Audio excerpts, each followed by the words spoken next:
We have been driven by our culture to learn to relate to other people. Matter of fact, our parents have literally taught us how not to be single.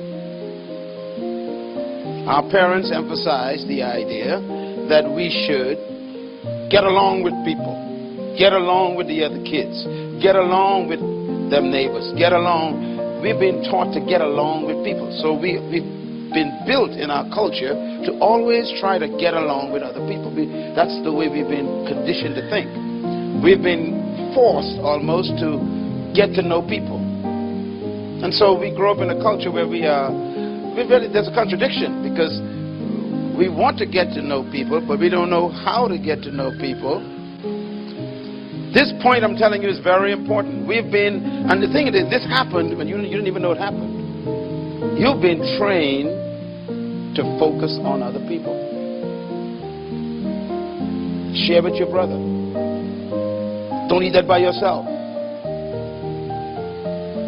Get along with those people. Why can't your kids get along with each other? And everything is conditioned on other people. And that's why we're not equipped to have relationships. Here's why. Because the most important relationship in life should not be interpersonal relationship. But that's what we've been taught. Get along with your neighbor. Get to know people. Go out, girl.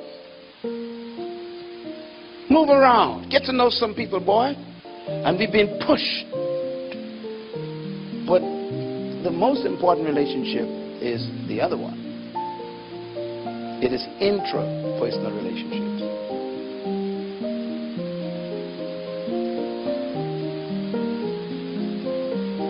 You cannot have interpersonal relationship until you have settled the intrapersonal relationship. But our culture doesn't teach that. How many times have you ever heard your parents say while you were growing up, boy, why don't you love yourself? Girl, love yourself. Never. And so we almost grow up with the idea that we are not lovable, likable, and shouldn't even be loved by ourselves, which is the foundation of our problems.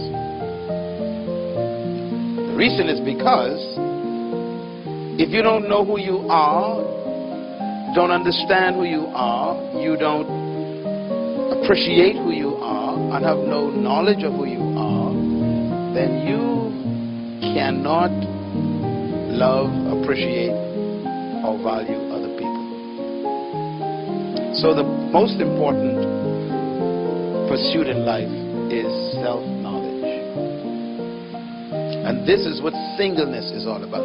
Singleness is about finding yourself, loving yourself, valuing yourself, putting the highest estimation on yourself, accepting yourself, understanding yourself, and then appreciating yourself so much that now you can share yourself with someone else. But our cultures don't teach that. Now, let me give you 5 things to write down.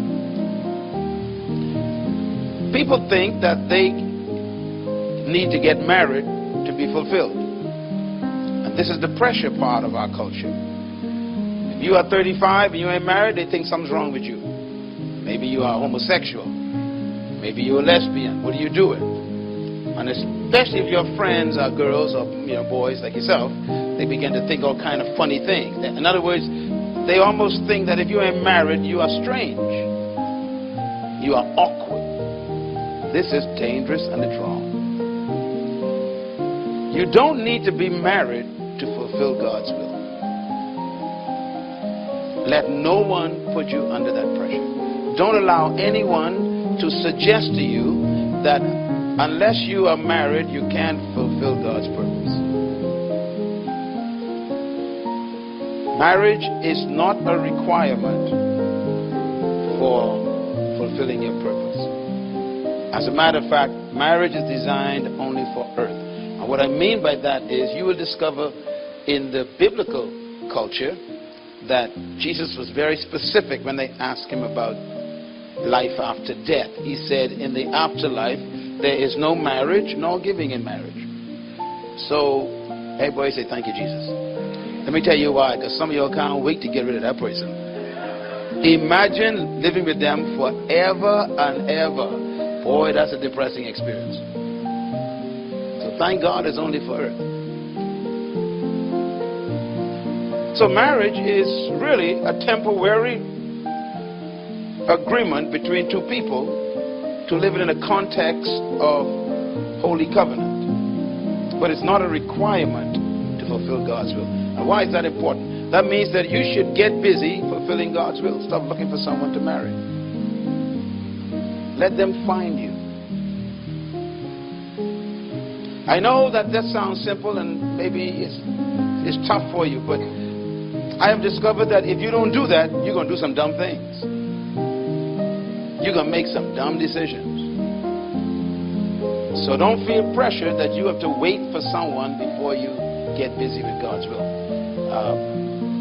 Point number 4, failure in marriage can derail your purpose in your life. Not only is marriage not necessary to fulfill God's purpose for your life, but it might interrupt the purpose. How many people you know were doing well until they got married? I mean, they were on focus. They got their life in order. You know, they were serving God. They were building their business. They had a good situation going, building their house. They were on the target. And then they got married to some bum or some girl who don't know what she wants. And then life just messes up. It happens often. So marriage itself could be a destructive experience. So don't think that marriage is all that they paint it up to be. Believe me, marriage is a very dangerous thing. There's some in this room who could tell you the dangers that they've been through, the stress. So I want to relieve you from that pressure. And number 5, it is better to be unmarried, unhappy. Say yes, singles. Come on, go with me here. Yeah, boy, I tell you. Some folks are married right now and they wish they was you. You hear them say free at last? They say free again, great God Almighty, let me be free again.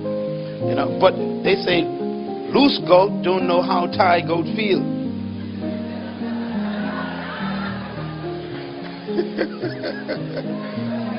Write that one down. That's a good one to remember. It is better to be what? Unmarried than to be married and depressed. Listen, and this is true. The loneliest people I've ever met are married people.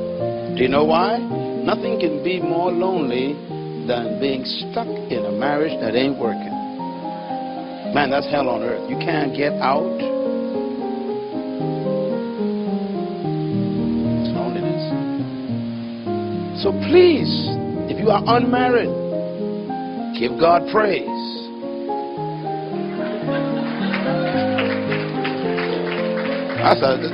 Y'all ain't excited yet, man. Don't rush into stuff that people can't wait to get out of. So don't pressure yourself into that. Write this down. Divorce is not the unpardonable sin. The reason why I put that there, because sometimes people go through a bad experience and they do experience divorce, and then they feel like their life ain't going to work anymore. God doesn't want to use them anymore. His purpose ain't going to be fulfilled anymore. That is not true.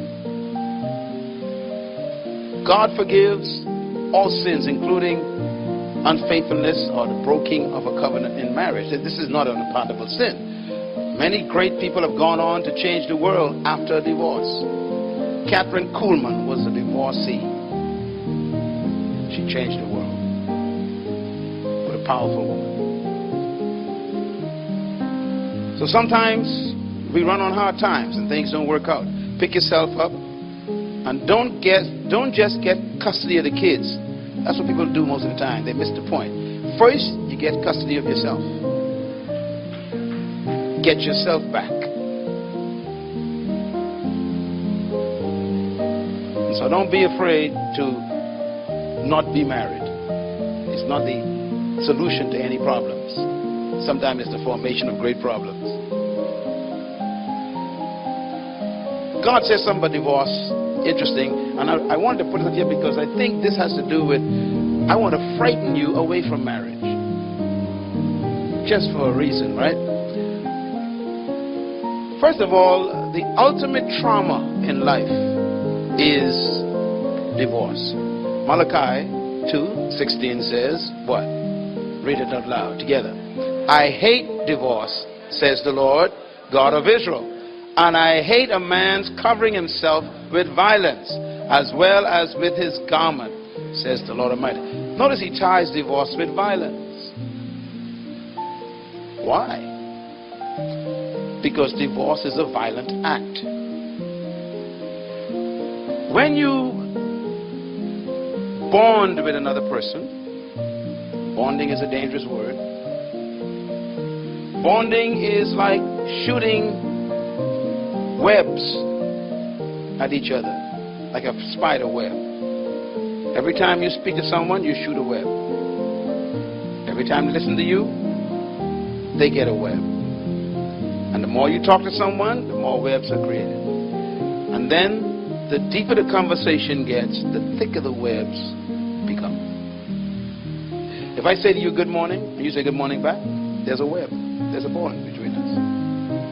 But it's a very shallow bond. If I say to you, good morning, how are you doing, and how's your family, that's a little deeper bond. I'm entering your life now. And if I ask you, okay, how is your children, how's your oldest child? Now I'm getting into a deeper bond. And then if I get into questions like, what do you want to do with your life the next 20 years? That's a deeper bond.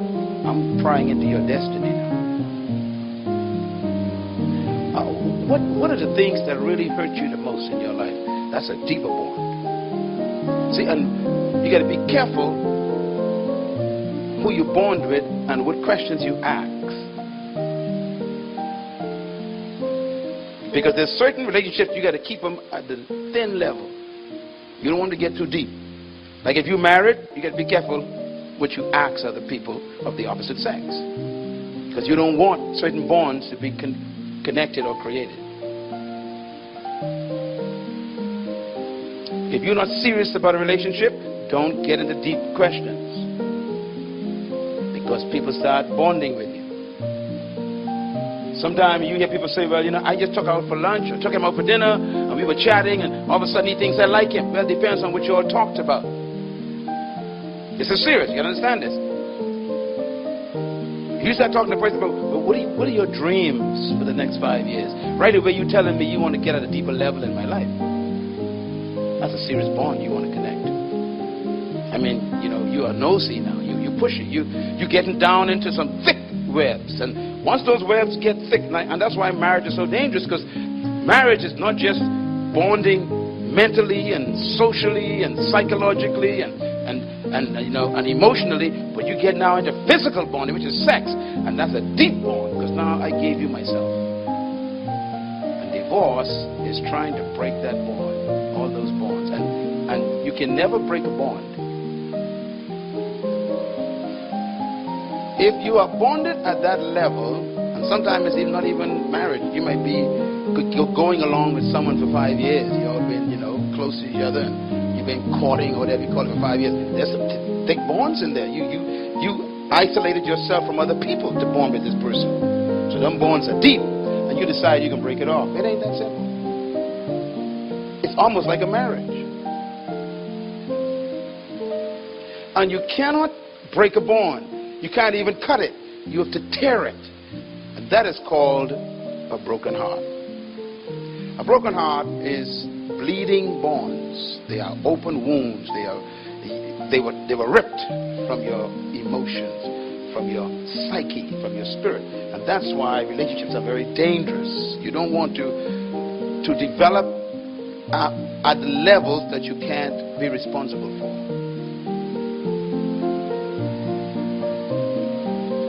And that's why God says, I hate divorce.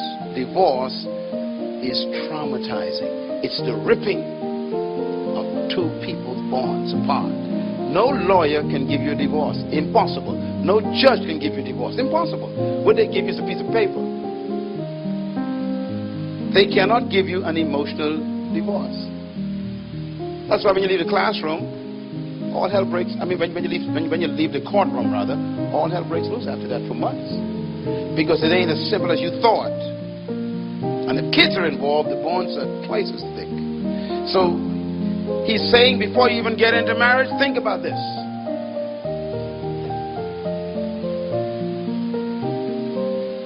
Can I handle the ripping? Can I handle wounds that last for 10 years? I'm still licking them. And then every time I see this person in the food store, some blood comes out again. When I see them in the school picking up the kids, the blood, you know, do you want that trauma? Or would you rather just be happy until you find the right person that you ain't never going to get divorced from? That's what he's talking about. That's the violence part of it. It's violent to get a divorce. And some of you divorcees in the room know what I'm talking about. It is violent. It upsets your life for years. And so the question is, why does God hate it? He hates it because there's no cure for the broken heart.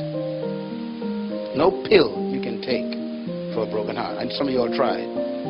You can drink all the liquor you want. When it wears off, your heart's still broken. That's the way it works. That's why God hates divorce. Because the wound that it creates cannot be healed by medication. Matter of fact, the Bible says the only thing that can heal a broken heart, listen carefully, only one thing on earth that can heal it, only one. It says, and Jesus spoke these words. He said, the Spirit of God is upon me. Watch him now. He says, and he has anointed me, and he listed some things. But he separated one of them. He says, to heal the brokenhearted. You can only survive a broken heart with a personal encounter with Jesus. Nothing else, he says.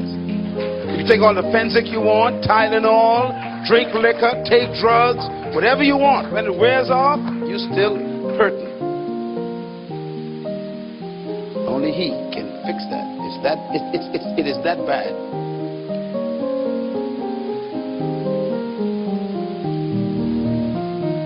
God says, I hate divorce, but he doesn't hate the divorcee. So you are loved, my dear.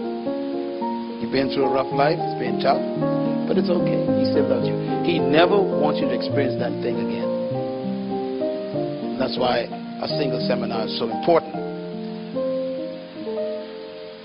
Again, my purpose for this few minutes is to talk you out of marriage. I want you to settle into the idea, look, let me not rush into this thing anymore. Let me settle into being single right now. Because some of you all coming here looking for someone. I know, winking, looking. Listen, calm down. Ain't nothing wrong with that, but you know, that's not your priority right now. Yeah? Divorce is tragic because divorce is the death of a relationship. It's actually a death. And the same thing that happens when a family member dies happens to you when you get divorced. The same emotional problems, the same psychological experience. It's the same. Because something died. It's traumatizing. And so you go through the very same experiences. It's just like physical death. Because divorce is death without a burial. That makes it worse than a physical death. When someone dies, you can always bury them and get rid of them, right? Go to the graveyard, put them in the hole, put some flowers on it, go home, and never go back. The problem is with a divorce, you bury the person, but you keep seeing them at the food store. You pull up to the gas station, oh my God, here we go again, you know. You go to pick up do the school pickup, oh my God, there's the person. So they keep resurrecting. And every time they resurrect, the pain hits again. That's worse than death. So you don't want to have that kind of life for the rest of your life. It's very, very tough. And that's why God says he hates for anyone to experience divorce. Now, why do we talk about that? Because it's impossible to get a divorce unless you are married. So I'm building something here. The greatest and most horrific trauma is divorce. It's worse than physical death. But you can't experience it unless you are married. So marriage is the prerequisite for divorce. It's impossible to get a divorce without marriage. And marriage, therefore, is only possible where two single people get together. So you can see the connection here. If you don't want to experience a divorce, you don't get married. If you don't want to get married, you stay single. Now, if you get married as two single people, you get marriage now. If it doesn't work, you're heading toward a divorce court. So the foundation of all of that is singleness. And that's why being single is the most important pursuit in life. Matthew 19, one of my favorite statements. Jesus said these words. They asked Christ the question, is it lawful for a man to divorce his wife for any and what? Every reason. That's Bahamians now, boy. They get divorced for any reason. You look at me funny, I go into the courtroom. You burn the food, forget that. That's it. It's out. That's it. You know, people just getting divorced for all kind of stuff today. He answered them, haven't you read that at the beginning the Creator made them male and female? He ignored the question and went back to the recipe. They asked him about divorce. He went back to something different. He went back to male and female. He said divorce is not the problem. Divorce is a symptom. Something went wrong with the product that fell apart. And the product fell apart because the ingredients that were used were not right. Do you see the connection? Divorce comes from marriage. Marriage comes from male and female. He says if you have a divorce issue, it's because if you go down to the lowest denominator, something was wrong with the ingredients. If your cake is salty, what happened? Come on, tell me. You put salt in it before you bake it? In other words, it ain't the cake. Don't blame the cake. It's what you put in the cake. So the ingredients determine the product. We keep wanting the perfect cake and putting a lot of salt in the flour when we mix it. We keep expecting success when we are building with failure. We want perfection with defects. Somehow we think that a miracle happens at the altar. You know, that slow sign shoes and that big white dress. We figure, man, that person got to be perfect. That dress looked too nice. Sometimes the greatest curse is coming down the aisle.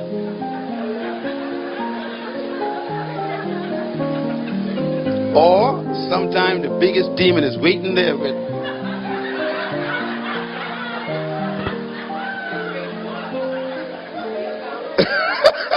And you smile all your way up to the demon.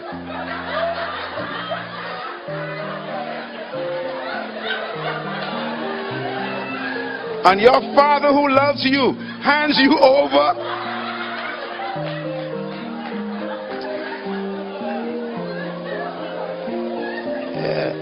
Nothing changes in that church. Nothing. What came in goes out with you. That's life. So he says, look, he says the problem is something went wrong at the foundation level.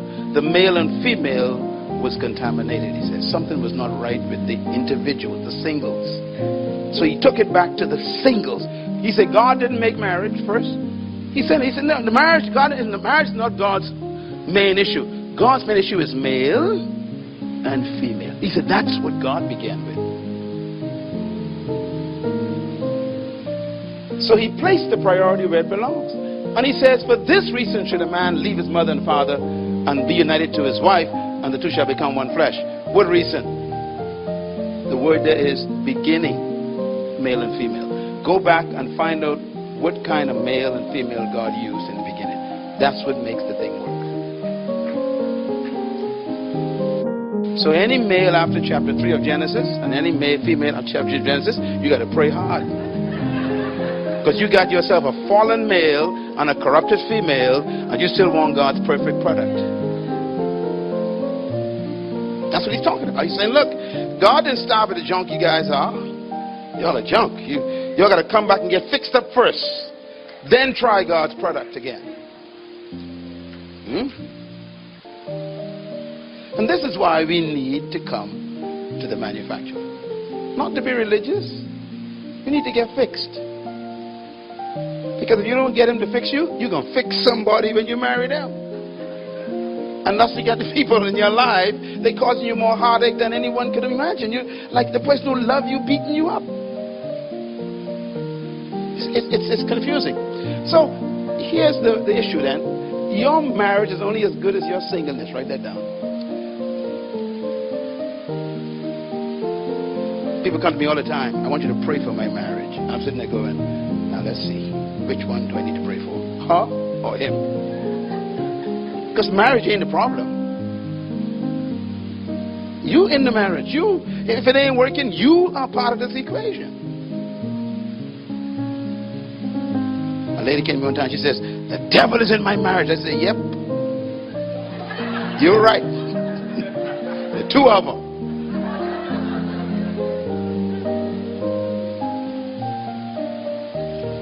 You bring to the marriage what you are as a single. No more, no less. So don't walk around pretending that this thing is his fault or her fault. Listen, even in relationships, I'm not talking about, let's jump back from marriage a little bit. Let's go back just to relationships. Here you are, you meet somebody, and you all have an interest in each other. But listen, it's still the same thing. Whatever you bring to a relationship, that's what it is. Whatever the other person brings, that's what it is. There ain't no mystery in this. So you don't think, well, because we come together, then there can be something better that we create. No. Whatever you are, that's what you create. So it's more important for you to make sure you bring the best to the relationship. Which means that you got to become the best before you bring the best. So you focus on yourself to become the best. So that when you work on you're together with someone, you bring the best contribution to them. A lot of people are defects, not assets. They will devalue you by association. They will destroy your value. So here's what I think. Marriage is like an omelet. It's only as good as the eggs.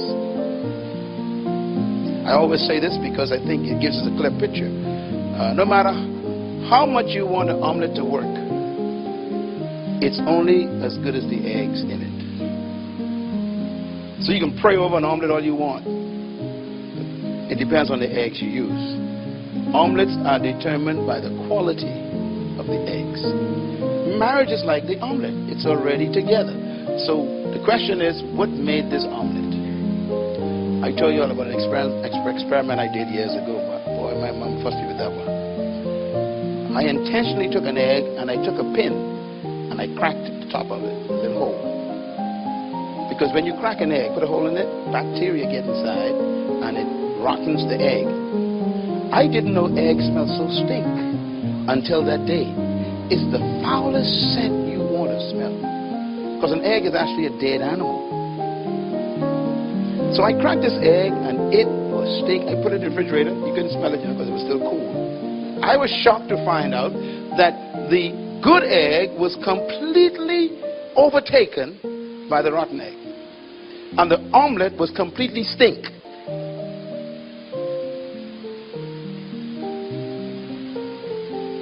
You don't get the revelation yet? No matter how good you are,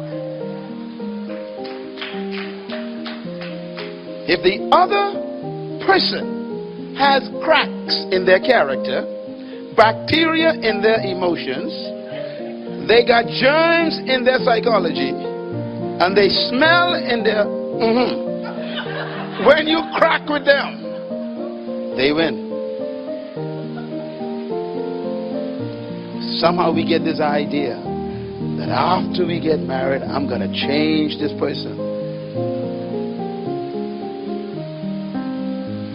Doesn't work, does it? No. So the best thing to do is don't crack at all. Don't be unequally yoked up with other people. But here's the worst part of the egg. Once you have an omelet,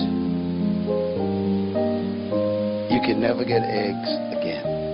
And that's the ripping part. You can never be separated like you was.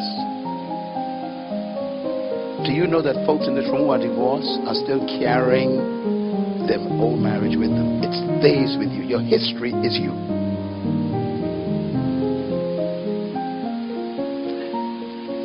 God gives counsel so that you can enjoy your memories.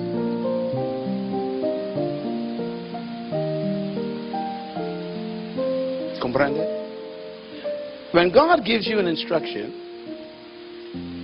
or a command, He may even give you a warning. He's really protecting your memory.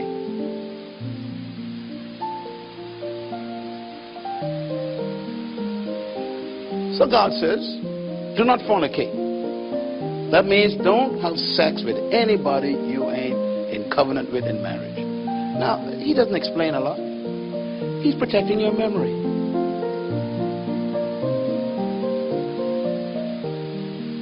There are some things right now that you wish you could forget. And they're not pleasant. High school. College. Sorry, I didn't mean to take you back there, but you see what I'm saying? So when God says don't do certain things, He loves you so much, He don't want your memories to be a problem. He wants you to enjoy your memories. Because He knows what kind of creature He made. You carry your life with you. So make sure it's one that you want to carry.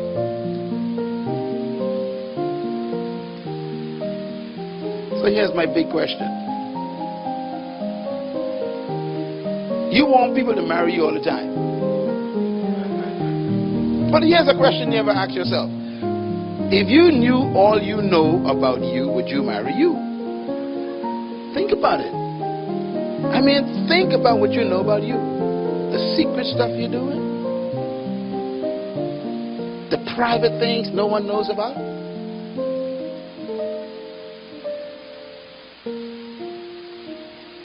It's amazing how we want people to just take this thing with them. Take me home with you. Well, what is you? Not who, what is you? What is this I'm getting here? Would you marry you with all those habits you get? Spitting in the basin while you're brushing your teeth. All messed up with spit. I mean, you want someone to live with that? Your bad breath in the morning, Jesus, Lord have mercy. You take this breath home, baby. Take it home. You know, what you mean, take it home? And you see, you know, humans are strange. They always look good in public. Look how nice you dress. I wonder how you look at 2 a.m. in the morning. I don't know. You take your shoes off. You know, take my shoes with you, baby. Take my toe jam home with you. We just take it for granted folks want to marry us. Are you the kind of person that I can enjoy living with for 90 years? Think about it. Prepare yourself to do that for someone.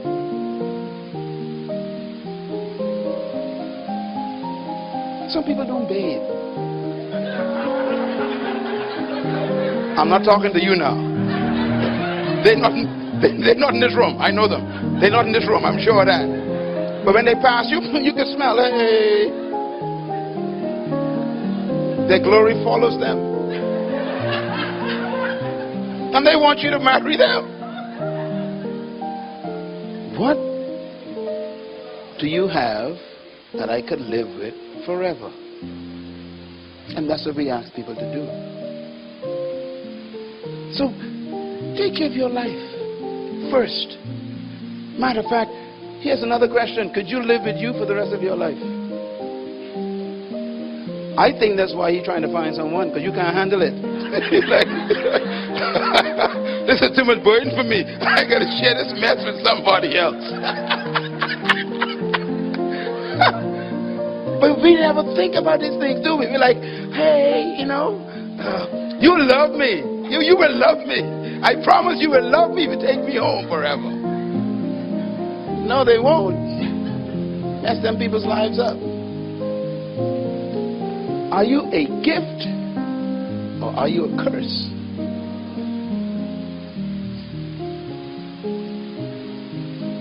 Are you a promotion to me or are you a demotion? What is it that you have that will improve my life? Stay single until you get that all sorted out. Because that's what singleness is. It's about finding yourself. Here's one to remember, and I call this a myth. It's a myth. People think that being single is a bad thing, but it's not a singles problem that you have. It's being single. That's your problem. In other words, we use this term single and we throw it around. We don't even know what it means. Say, I'm tired being single. You ain't never been single.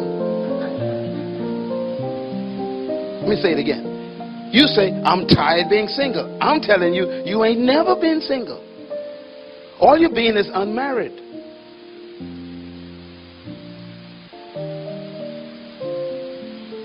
They're different. You want to be single. You don't want to stop being single. So we confuse the two. We think that our problem is that we're not married. Well, you're right. Never confuse single with being alone. The word alone means to be exclusive. That means you're all the only one of your kind. That's not true. There are a lot of males, a lot of females in the world, so you're not alone. Now, you might be lonely, but you're never alone. Loneliness is a sign of a problem. Matter of fact, singleness is a state to be pursued, not avoided. And to be single should be the goal of even the married person. Because it is the singleness that keeps your marriage together. It's a paradox, eh? Let's see how that works. The principal issue is being unmarried, not being single. Never confuse unmarried with being single. A lot of people think that they are single. They're suffering from singleness or something. No, you're suffering from unmarriedness. Whatever the word is. In other words, what we really mean is we want to get married. That's what we mean when we say, I'm tired being single. What we're saying is, I want to get married. You're using the wrong terminology, and that's why we're confused. Because you get married, and then you were never single, and your marriage is a disaster. Because it is singleness that makes the marriage possible. Marriage is two whole people coming together. If you are not a whole person, and I'm a whole person, and you marry me, you're going to be a parasite. You're going to suck me to death. Suck the life out of me, because you are not complete. So you're going to use me to try to become complete. You're no longer a blessing. You are a burden now. You suck my life out of me. And there are people who this is happening to right now. Their spouse is sucking their life out of them because they got defects. They lack so much. Most married people have never been single, and that is why unmarried is a state, while singleness is a disposition. You are in the state of not being married right now. If you are not married, that's a state you are in. But singleness is different. It's not a state. It's a disposition. It is an assessment of your entity, who I am. And most people have never achieved that before they get married. So here's what I always say. It's okay to be single but not okay to be alone. The first thing God found that was wrong with Adam was he was alone. God never told him it's not good to be single. Adam was single. He was complete and whole. Didn't need it. Matter of fact, the proof that Adam was whole and single was the fact that God had to decide that he needed a mate. Let me say it slow. The proof that Adam was completely single was evidenced by the fact that Adam didn't even know he needed anybody. God made the decision. Genesis 2:18. God said, it is not good for this man to be alone. Adam had no complaint. He never talked to God about it. The guy was having so much fun, naming animals, walking on the water, and talking to trees. The guy was having fun. He was taking over that garden, dominating. I mean, he was in his purpose. He was on the groove. He was moving.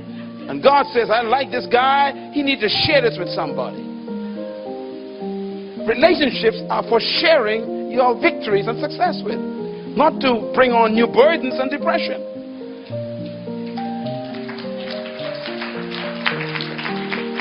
I mean, let's be honest.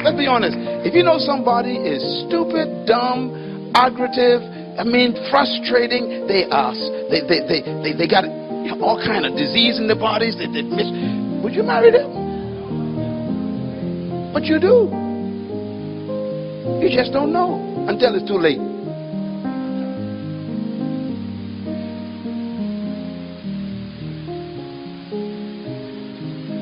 We need to think about the fact that we are not really having an alone problem.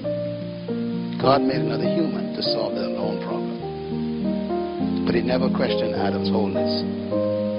Adam was completely single. So Jesus said that they're no longer two but one. What God is trying to get, let no man put asunder.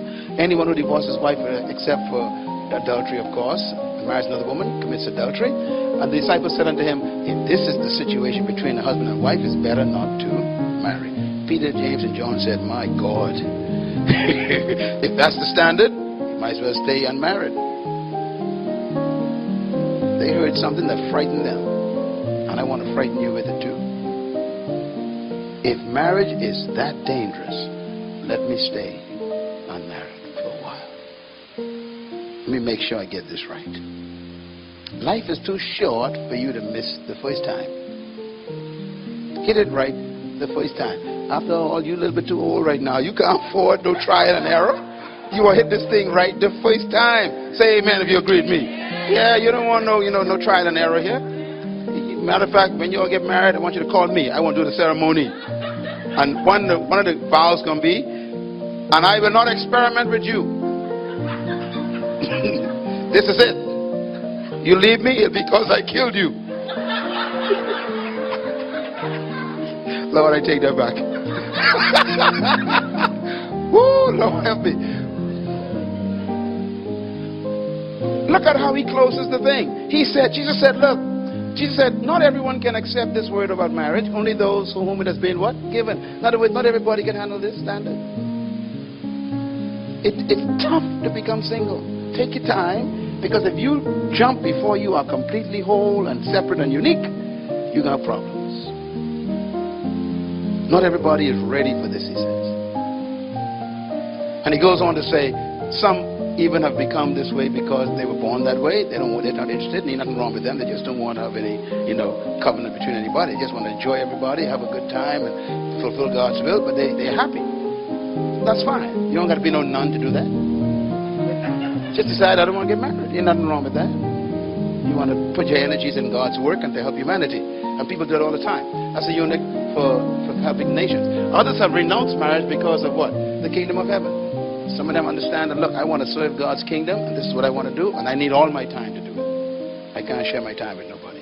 So that's a decision you can make. Ain't nothing wrong with that. And look at it. Jesus is recommending it, actually. So marriage is not a requirement to fulfill God's will. So don't you feel pressure. You go to here tomorrow, I don't want you to feel no pressure at all. Don't let nobody pressure you. It's okay to be who you are right now and enjoy every minute of it. The last part, he says, the one who can accept this, let them accept it.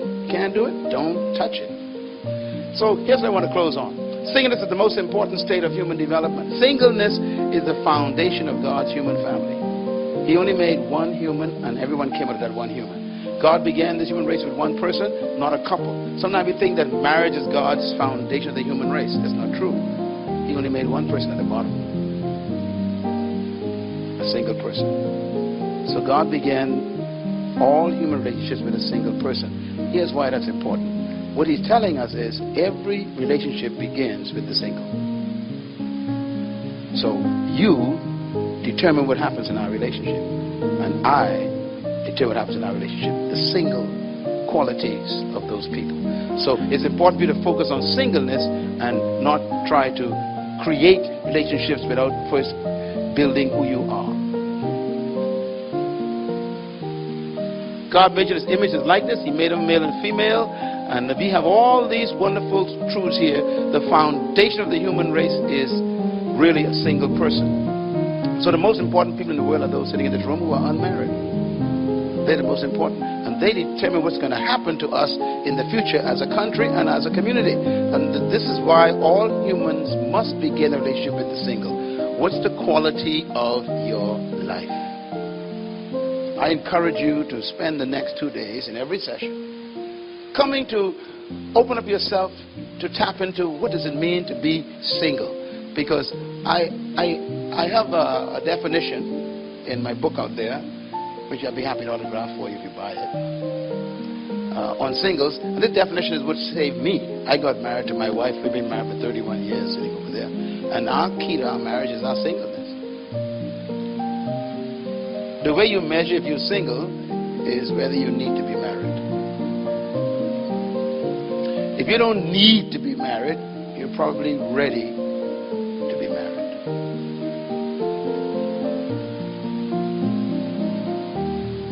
Get it? Yeah. See, we sometimes, people make us feel guilty if we're not interested in marriage. But you're the perfect candidate for marriage if you don't need to be married. Because you are obviously close to being whole. Because it means that you are having a good life all by yourself. And that's a sign of wholeness. Wholeness means I don't need nobody to become somebody. I'm somebody all by. Come on, somebody go with me. Yeah. See, singleness means, hey, I don't need you to approve me. I don't need you to make me feel important. I don't need you to tell me how good I am, because I know I'm good at this. In other words, wholeness means I am free from needing you. That's why I am good for you. Because I'm not coming to take from you. It's a mystery, isn't it? So if you need to be married, you are dangerous. If someone comes to you and says, I love you, don't you ever leave me, run.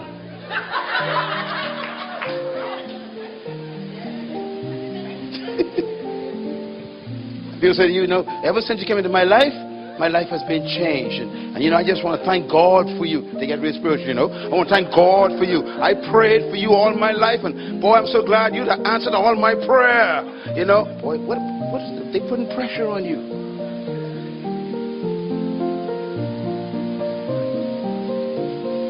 Those people are sick. I got to watch them ones who with them prophecies. You know, the Lord told me that I was going to marry you. You know, I got a dream last night. And the Lord spoke to me and says that the guy's name would be John. And listen, stop lying. If you like the fella, tell him that, but don't lie on prophecy. God doesn't choose anyone for you. He gives you a brain and a power choice. You analyze them, figure them out, and then choose. And whatever you wake up in the morning with, that's yours. God look at you, say, poor you. You're in trouble. God won't take your burden on for Himself. He will never do that. Yeah. So this is what I want to define with. This word alone means all in one. And God separated Adam so that Adam could have someone to share with. And that was the bottom line of that. So this is where we get our definition from. Born again single means that you are now focusing on these three things to become whole. Whole means first to be separate. Separate means you are apart, detached, and different from everybody else. This is important. A lot of people are not this yet. They are 50 years old and still not separate. They always need people around them to feel important. They need people always in their company. Matter of fact, they hate to be by themselves because they are bad company to themselves. Separate means I am not my brother, I am not my sister, I am different from my friends, and don't try to make me over. I am me, leave me alone, I am separate from all of y'all. That's important because that's a part of your value. The second one is what? Unique. Unique means I am original. I've discovered that I have a distinct quality, a distinct design by God. I am not like anybody. My fingerprint is unmatched anywhere, and ain't nobody could be like me, and I can't be like nobody. Leave me alone. I like who I am. I am unique. I am different from you. I am special. Do you believe that about yourself yet?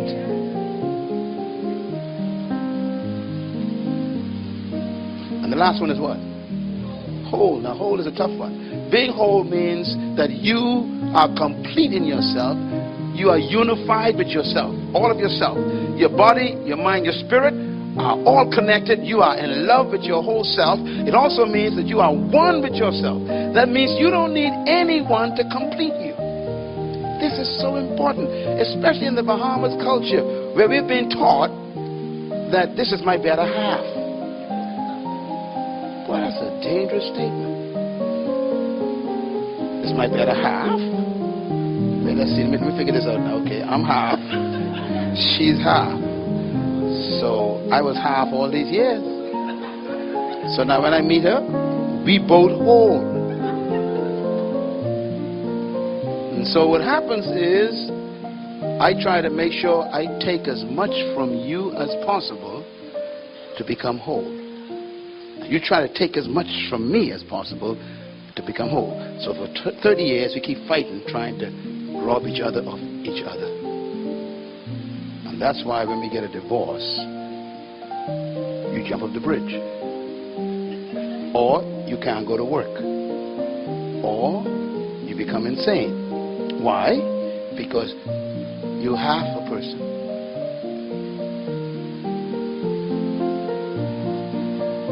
Listen, relationships are supposed to be two wholes coming into the connection to each other. If you and I are whole, I was trying to find a glass. I was doing my glass and water thing here. But if you are whole, let me tell you what the beauty for it. My wife, this works for us. My wife doesn't need me, and that's good for me. And I don't need her. We really don't. We can live apart and be happy. Okay, now watch this. But we decide by covenant to live together. Now, if I'm whole, so I'm going to measure myself like a glass of water. Okay, I'm full. Come, baby, stand here. All right. Now, my wife is standing next to me, and she's also full. All right. So we are two full people, totally full. That means whatever I do for her is not because I'm trying to get something. Why? I'm full. Whatever she does for me, it's not because she needs something from me. Why? She's full. So whatever I give her is overflow. It's me saying, look, I don't need nothing. I just want to do this because I want to do this. Love is a decision to share with someone. But if she's half full and I'm half full, then I can turn it upside down and pour inside of me and put it back. Bam. What's wrong with her? Empty. She said, baby. She grabbed me.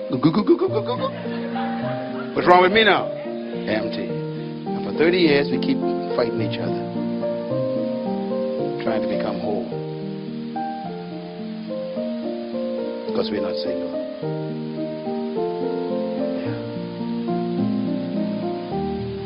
Her coming into my life is an overflow. You don't love someone because you need something from them.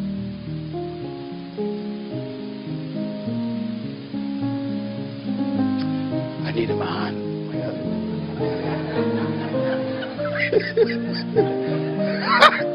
I better stop right there. Let me drink some water. Thank you, darling.